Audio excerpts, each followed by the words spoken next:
सबैजनालाई नमस्कार। तपाईहरु सबैजनाको बाँकी समय शुभ रहोस्। म धादिङ भोटिपुर बिल्डिङ फार्मबाट चाहिँ राम तामाङ भन्ने मान्छे तपाईहरु धेरैजनालाई थाहा छ। भोटिपुरसँग सम्बन्धित चिजबिजहरुमा दुई कदम अलिकति अगाडि सार्ने मान्छे तुलनात्मक रूपमा, अनि दुईजना मान्छेले तुलनात्मक रूपमा अलिकति बढी चिन्ने मान्छे होला म सायद है। अहिले मैले हामीसँग रहेको राम्रा नराम्राहरू गरेर यहाँ 5वटा कुराहरू मैले देखाइराखेको छु र यो देखाइराख्दाखेरि हामीलाई एकजना भोटिपुरको चाहिँ एकदमै अभाव महसुस भइराखेको छ। यो चाहिँ हाम्रो राउटी भयो है। यसको चाहिँ पुछार 4 वर्ष अगाडि रातेले टोक्देर चुडाइदिएको राउटीसँग सँगै चाहिँ हाम्रो हिमालपारीको जिल्ला मनाङको ताचाई गाउँको सुनिल गुरुङज्यूको भेडीगोठमा रहेको दोर्जेलाई मिस गरिरहेको छु। किनभने मिस गर्नुको कारण चाहिँ किनभने यो राउटी र दोर्जेको मिसावट अर्थात् प्रजनन गराएर हामीले 8वटा बच्चाहरू जन्माएका थियौँ। ती 8वटाहरू मध्ये चाहिँ एउटा यो हो है, एउटा यो हो 8वटा मध्येको भान्जा। यसलाई मात्रै देखाउँ त उसलाई अहिले नदेखाउँदा केही फरक पर्दैन। यसलाई यो दुईजनालाई देखाउँ। किन नचलाई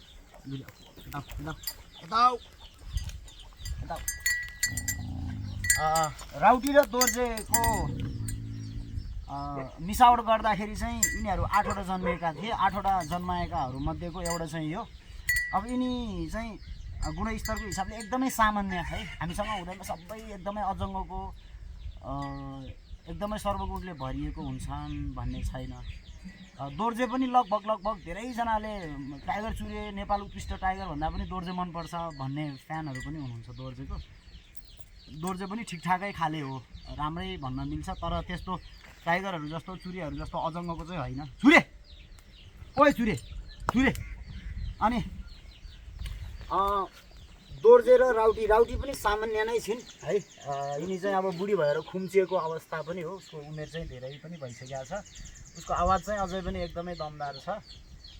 दोर्जे र राउटीबाट 8वटा जन्मिएका बच्चाहरूमध्ये अलिकति सामान्य साइजका थिए। तिनीहरू चाहिँ 8वटा जन्मिएका भएर पनि हुनसक्छ, अथवा त्यो नभनिकन होइन हामीले आवश्यक स्याहार सुसार र उचित किसिमको गुणस्तरीय खानपान सहित स्याहार सुसार गर्न नसकेर नजानेर त्यो भन्न पनि पाइयो। किनभने यिनीहरू चाहिँ अलिक साइजमा चाहिँ त्यस्तो अजङ्गको छैन होइन, सामान्य छ, एकदमै सामान्य छ। दोर्जे र राउटीलाई मिसाएर हामीले यो लुरीहरू निकाल्यौँ होइन। र यो लुरीलाई चाहिँ फेरि यो सामान्य गुणस्तरको, सामान्य आकार प्रकारको, स्वरूपको, सामान्य साइजको यो लुरीसँग चाहिँ हामीले चुरेलाई मिसायौँ है। ल भान्जा अब चुरेलाई देखाउँ त।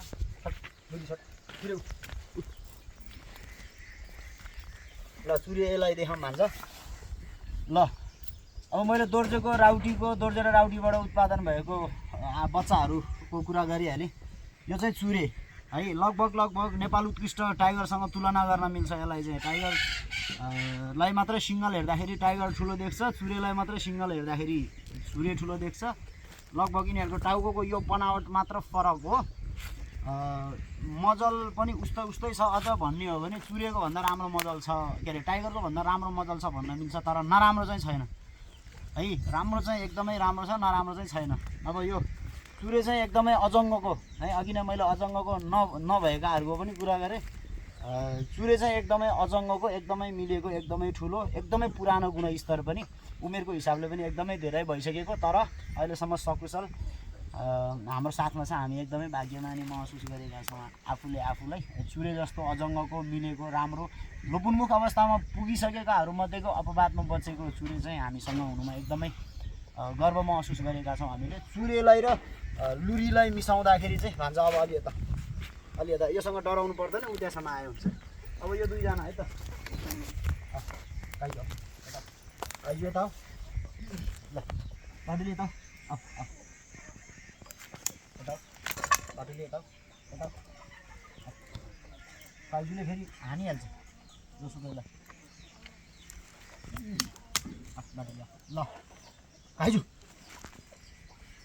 यो दुईजना देखिया छ भन्छ मजाले एकदम यो दुईजनालाई चाहिँ फुल देखाउँ है फुल यो दुईजना चाहिँ दोर्जे र राउटीको नातिनी चुरे र लुरीको छोरी भनेर भन्ने गर्थे अहिले अब दोर्जेभन्दा बाहेक अरू उसको हजुरआमासम्म सबै देखिराख्नु भएको छ हामीले चाहिँ बिस्तारै बिस्तारै आफूले जाने बुझेको आफ्नो व्यावहारिक खोज अनुसन्धान र अनुभवको आधारमा यसो सुधार्दै हाम्रो भन्दा अघिल्लो पुस्तामा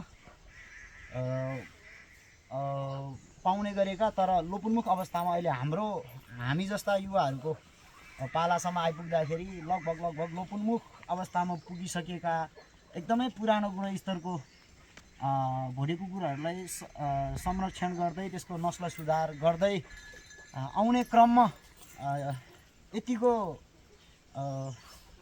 राम्रो पनि निकाल्नमा हामी सफल भएका छौँ हाम्रो फार्ममा उत्पादन हुँदैमा सबै यतिका राम्रा हुँदैनन् यो दुईजना चाहिँ एकदमै राम्रा छन् भन्न मिल्छ है फिमेलहरूमध्येमा हाम्रो फार्ममा पनि यिनीहरूसँग तुलना गर्न मिल्ने लगभग छैन भनेर म एकदमै ढुक्कका साथ भन्छु अब मैसँग हुनुपर्छ भन्ने छैन हैन अब यो दुईजना दिदीबहिनीहरू मध्येमा पनि केही कुरामा कसैको राम्रो केही कुरामा कसैको राम्रो छ हैन यो दुईजना चाहिँ लगभग यो हजुरआमालाई र यसलाई देखाउँदा भन्छ सिधै उताबाट एकैचोटि हजुरआमा र यो देखिया छ हजुर यो राउटी जस्तै लगभग तर राउटी भन्दा राम्रो रङ पनि उस्तै हजुरआमा चाहिँ खुम्चेको भएर अलिक फरक देखिन सक्छ सानो देखिन सक्छ साइज सानो पनि हो हजुर यो राउटी भन्ने हजुरआमा र बाटुली चाहिँ लगभग उस्तै छिन् अर्थात् हजुरआमाको सुधारिएको गुणस्तर चाहिँ यो बाटुली देखिएकी छिन् हजुरआमाको जस्तै सानो कुराहरू पनि सबै उत्रिएर उसको चाहिँ स्वरूप बनेको छ ओइ टाइगर आयो फेरि टाइगर तर यता आउँदैन होला भन्छ यता आउँदैन होला टाइगर त यस्तो ज्ञानी यो हजुरआमा र यो नातिनी लगभग 22 नङ्ग्रा हो यो दुवैजना रङमा पनि उस्तै कोटमा पनि अझ लगभग उस्तै तर हजुरआमाको भन्दा राम्रो यसको चाहिँ अब ब्ल्याङ्केट ओढाइदिएको जस्तो एकदमै ठुलो भाँडाले मजाले खन्याउँदाखेरि पनि छालामा अर्थात् उसको ज्यानमा पानीले नभिज्ने खाले छ यो चाहिँ हिउँमा पानीमा असिनामा जता बस्नु परे पनि उसको भुत्ताले चाहिँ उसको ज्यानलाई एकदमै सुरक्षित गर्छ त्यस्तो छिन् एकदमै राम्रा हातखुट्टा उसको चाहिँ है उसँग तुलना गर्न मिल्ने हातखुट्टाको प्राय हुँदैन हाम्रो फार्ममा पनि खासै छैन त्यति राम्री छिन् उनी चाहिँ एकदमै फेरि यो पुछारको पेटदेखि यो पुछारको थुङ्गा यति ठुलो कि यस्तो मनपर्ने है अनि यिनी चाहिँ 22 नङ्ग्रा हजुरआमा जस्तो 22 नङ्ग्रा अब प्रत्यक्ष रूपमा जे जस्तो छ भिडियोमा त्यो सबै नउत्रिन सक्छ उसको चाहिँ पुछारको फेदैदेखिको थुङ्गा पनि एकदमै राम्रो हेर्न सक्नुहुन्छ है एकदमै राम्रो अनि नङ्ग्रा पनि 22 वटा नङ्ग्रा दिदी चाहिँ 18 वटा नङ्ग्रा मात्र हो दिदी चाहिँ पछाडिबाट हेर्दाखेरि यस्तो राम्रो छ बाटुली चाहिँ एकदमै सप्रिएको एकदमै राम्रो तुलनात्मक रूपमा एकदमै राम्रो गुणस्तरको फिमेल भनेर भन्न मिल्छ बाटुलीलाई चाहिँ अब यसलाई है भन्छ अलि यता आउँ त भन्छ हो त्यहाँबाट यसलाई फोकस गरौँ यो चाहिँ काइजु है बहिनी बाटुली चाहिँ दोलखामा हुर्किएकी हुन् भने लगभग ऊ चाहिँ 60-65 दिनको दिनमा हामीले यहाँबाट दोलखा पठाएको आजभन्दा लगभग 8 महिना अगाडि र आजभन्दा लगभग 8.5 महिना अगाडि चाहिँ काठमाडौँ पठाएका थियौँ अर्लिन गुरुङ दिदीसँग सानोमा यो दुवैजना यतिको राम्रो हुन्छ भन्ने हामीले सोचेकै थिएनौँ यिनीहरू 3 जना जन्मिएका थिए 1 जना बचाउन सकिएन 2 जना चाहिँ हुर्किएका थिए ती 2 जना मध्ये चाहिँ यो दुवैजना सानोमा पनि एकदमै भुक्के थियो अनि ठुलो हुँदै गएपछि मुख चुचिँदै अलि नराम्रो हुँदै जान्छ होला आमाको दुधले सप्रिएको होला 2 वटा मात्रै हुर्किएको भएर जस्तो लागिरहेको थियो तर राम्रो पनि भयो अनि यिनको कुरा गर्ने हो भने चाहिँ यसलाई पनि देखाउँ त भन्छ यिनको कुरा गर्ने हो भने रङहरू भुत्लाहरू चाहिँ आमाको उत्रिएको छ यिनको है सायद चाहिँ आमा भन्न नसक्ने छ यिनी चाहिँ आमा यिनी चाहिँ बच्चा जस्ती देखिन्छन् रङ चाहिँ आमाको उत्रिएको छ भने साइज चाहिँ उसको लगभग अजङ्गको साइज अझै उनी बढ्नै छिन्। अहिले 10 महिना भयो लगभग 10 महिनाको हाराहारीको हो यिनीहरू दुईजना अहिले। हजुरआमाको रङ अनि भुत्लाहरू उत्रिएको छ भने हजुरआमाको अहिले भुत्ला अलि छोटो छ तर लामो चाहिँ हुन्छ, यस्तै लामो हुने खाले हो साइज सानो भए पनि। हजुरआमाको रङ र भुत्ला अनि चुरेको जस्तै आकार प्रकार अनि स्वरूप पनि लगभग बनावट पनि चुरेको जस्तै उत्रिएको छ। उसको चाहिँ चुरेसँगै तुलना गर्न मिल्ने ठुलो मुख त नहोला, छोरी हो होइन, उनी चाहिँ माउ हो नि त, फिमेल हो नि त, मेल र फिमेल लगभग उस्तै त हुँदैन होइन। बाउको गोता उत्रिए पनि फिमेल चाहिँ ठ्याक्कै बाउ जस्तो अर्थात् दाजुभाइहरू जस्तो त नहोला। उसको चाहिँ मुख पनि लगभग चुरेको जस्तै यसरी यो अब थुतुनो झर्छ होला अझै उमेर परिपक्व भइसकेपछि। अहिले नै लगभग बहिनीको तुलनामा अलिक झरेको जस्तो देखिन्छ यो अहिले नै। अनि साइज पनि उसको चाहिँ फेरि बुवाको जस्तै अग्लो लामो टाइपको छ उसको चाहिँ। लगभग बुवा र आमा मिसिँदाखेरि अब यतिको निस्क्यो। त्योभन्दा अगाडि चाहिँ दोर्जे र राउटीको पनि धेरै भूमिका छ यतिको राम्रो गुणस्तर निस्किनुमा। मैले अघि नै भनिहालेँ, एकचोटि यो दुईजना देखाउँ त भान्जो।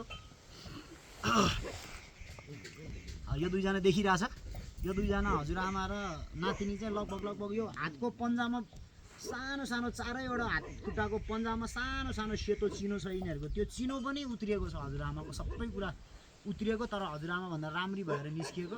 अनि यो दुईजना अब अनि आमा र छोरी यिनीहरू दुईजना पनि लगभग हेर्दाखेरि नै आमा छोरी रहेछ भन्ने चाहिँ झल्किने नै छ। तर एकदमै अजङ्गको यो चाहिँ बाउको चुरेको जिउडाल उत्रिएको भनेर भन्न मिल्यो है। उसको चाहिँ मुख पनि एकदमै ठुलो छ, टाउको पनि एकदमै ठुलो छ। बहिनीको पनि सानो त छैन तर तुलनात्मक रूपमा अनि बनावटको हिसाबले कुरा गर्ने हो भने लगभग अझै छिप्पिँदै जाँदाखेरि यो मुख चाहिँ अझै पनि राम्रो हुन्छ होला। जति छिप्पिँदै गयो त्यति राम्रो हुने भन्ने हाम्रो आफ्नो बुझाइ छ, हाम्रो अनुभव छ। अब यही हो यो दोर्जे र राउटीबाट सुरु भएको यो नयाँ पुस्ताहरूलाई चाहिँ चुरेर लुरी हुँदै मिसाउँदै आउँदाखेरि यो राम्रा निस्किएको यो नतिजा चाहिँ एकदमै सबैजनालाई एकै ठाउँमा राखेर दुई चार शब्द बोल्न मन लागिराखेको थियो। धेरैजनाले फेरि यो चाहना पनि गरिराख्नु भएको थियो हेर्नलाई।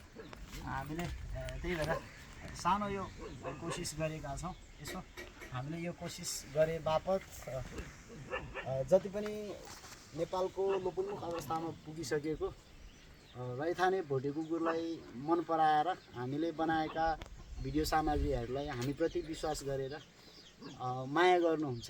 ती सबैजनाले माया गरेर अझै पनि माया त गरिराख्नु भएको छ, अझै पनि माया गरेर